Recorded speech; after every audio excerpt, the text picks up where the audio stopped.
The development of the Object 765, which would become the BMP-1, began in 1961 within the Soviet defense industrial complex. This was not a moment of creative inspiration. It was a calculated response to a specific operational problem that had plagued Soviet mechanized doctrine since the aftermath of World War II. By the early 1960s, Soviet military planners faced an existential challenge. NATO's adoption of tactical nuclear weapons fundamentally altered the mathematics of conventional armored warfare.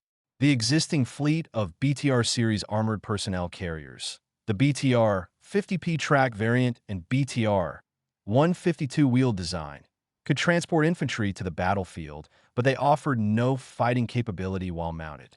Doctrine required infantry to dismount before engaging, creating a critical vulnerability window in a nuclear or chemical environment.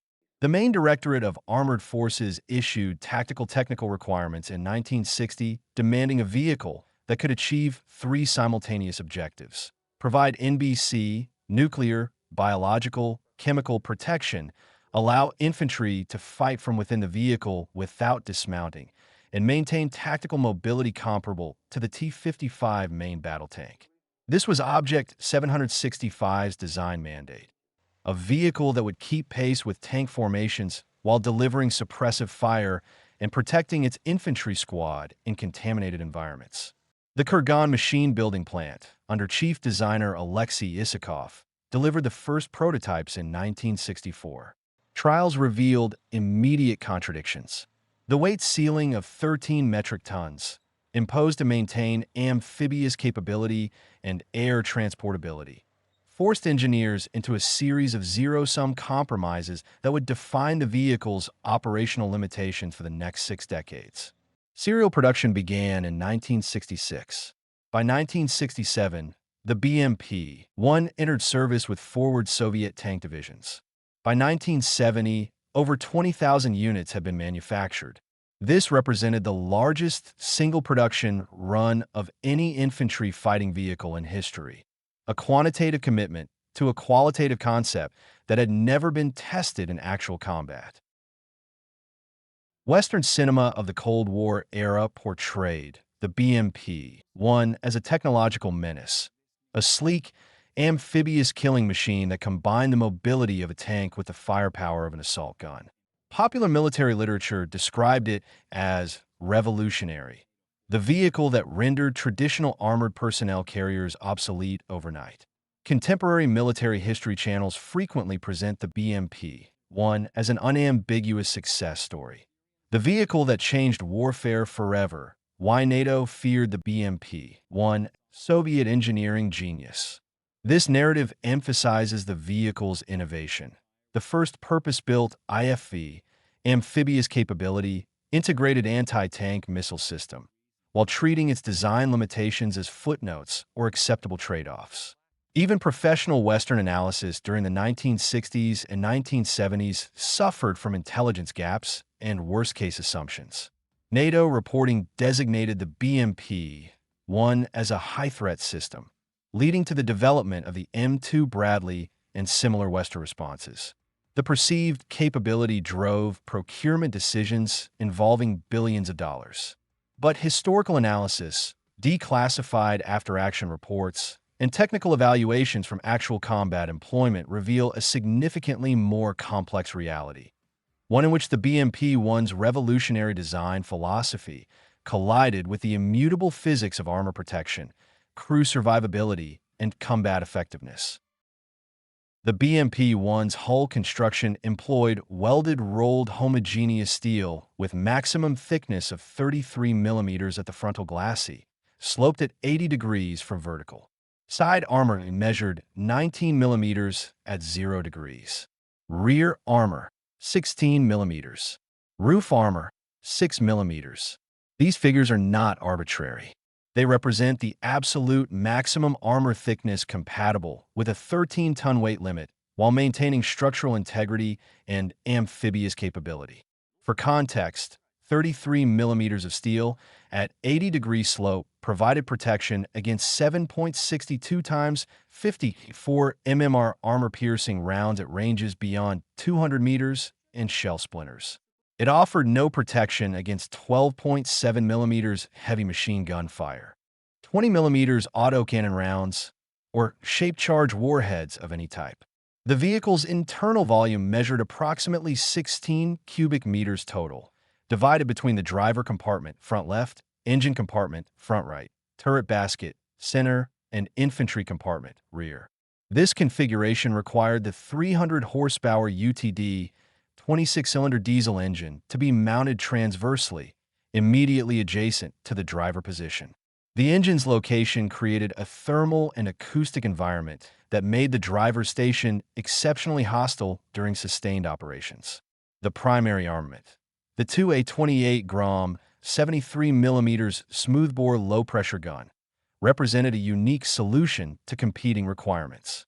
With a muzzle velocity of 665 meters per second firing the PG-15V heat projectile, it provided theoretical anti-armor capability against targets with up to 300 millimeters of homogeneous steel equivalent. Effective range: 800 meters against stationary targets, 500 meters against moving targets. The gun's low-pressure design, maximum chamber pressure, 150 MPa compared to 300 plus MPa for conventional tank guns, minimized recoil forces, allowing installation in a lightweight turret. However, this same low pressure produced a pronounced ballistic arc and poor accuracy. The 9M14M Malyutka anti-tank guided missile system provided extended range engagement capability. The Saklow's semi-automatic command to line of sight guidance system required the gunner to manually steer the missile via joystick while maintaining visual contact with the target. Flight time to maximum range: 3,000 meters, approximately 30 seconds. Armor penetration: 400 millimeters of RHA.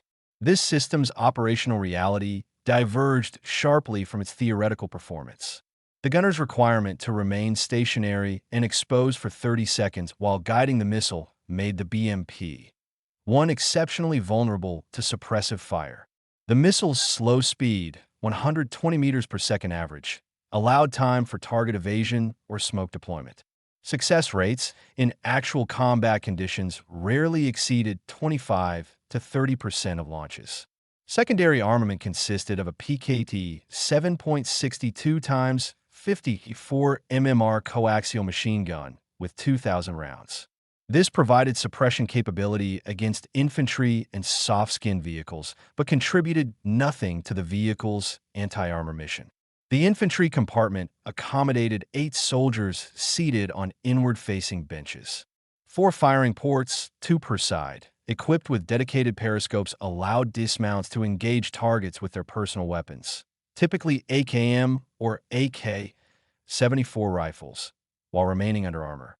Here we encounter one of the design's most significant practical failures. The firing ports measured 150 millimeters times 90 millimeters, allowing only rifles to be employed. Port placement forced soldiers to fire at awkward angles with severely restricted fields of view.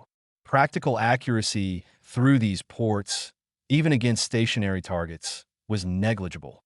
Soviet after-action reports from Afghanistan, 1979 to 1989, indicate that infantry almost never used the firing ports in combat, preferring to expose themselves through open roof hatches for situational awareness and effective fire. Amphibious capability required a watertight hull and bow-mounted trim vane. Water speed: 7 kilometers per hour using track propulsion. This capability demanded significant engineering compromises. The watertight hull prevented hull ammunition storage, forcing all 73 mm rounds to be stored in the cramped turret. The trim vane, when deployed, completely obscured the driver's forward vision, requiring the vehicle commander to guide the driver via intercom.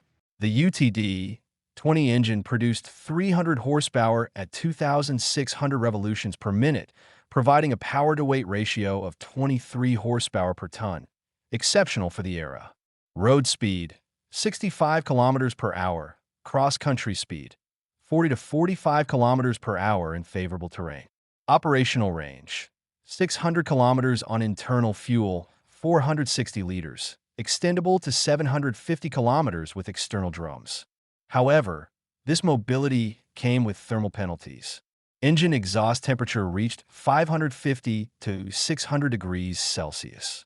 Combined with minimal insulation between the engine compartment and crew spaces, interior temperatures during sustained operations in desert environments could exceed 50 degrees Celsius, approaching the limits of human endurance. The disconnect between design aspiration and combat reality became evident in October 1973. Egyptian and Syrian forces employed BMP-1s during the Yom Kippur War, the vehicle's first major conventional combat test. Israeli after-action reports documented catastrophic vulnerability to TOW missiles, RPG-7 anti-tank grenades, and even .50 caliber heavy machine gun fire at close range. The fundamental issue was simple. 13 tons cannot provide meaningful protection in a direct fire environment while simultaneously carrying 8 infantry, ammunition, fuel, and a weapon system. Every BMP-1 entering combat faced a binary outcome: maintain standoff distance and contribute minimal fire support, or close with the enemy and accept near-certain destruction. Afghanistan exposed additional contradictions. The mountainous terrain negated amphibious capability and made the vehicle's low ground clearance, 390 millimeters, a liability. The 73 millimeters gun's indirect fire capability proved inadequate for suppressing insurgents in elevated positions. The vehicle's armor offered no protection against RPG-7 warheads, which proliferated throughout the conflict. Soviet doctrine responded by keeping BMP-1s in rear areas or employing them as direct fire support platforms while infantry advanced on foot, precisely the operational model the BMP-1 was designed to replace. Western responses to the BMP-1 paradoxically vindicated the flaws in its design philosophy. The M2 Bradley, entering service in 1981, weighed 27.6 tons, more than double the BMP-1's weight. It sacrificed amphibious capability entirely. It carried only 6 infantry instead of 8. But its 25mm M242 Bushmaster autocannon provided dramatically superior accuracy and suppression capability. And its armor, while still vulnerable to dedicated anti-tank weapons, offered protection against the autocannon and heavy machine gun threats that could penetrate a BMP-1. The Marder IFV, developed in West Germany, took a similar approach. 28-ton weight, aluminum armor with space steel laminate, 20mm autocannon. The consistent pattern across Western designs was the rejection of the BMP-1's weight-limited philosophy in favor of vehicles that prioritized crew survivability and effective firepower over amphibious capability and air transportability.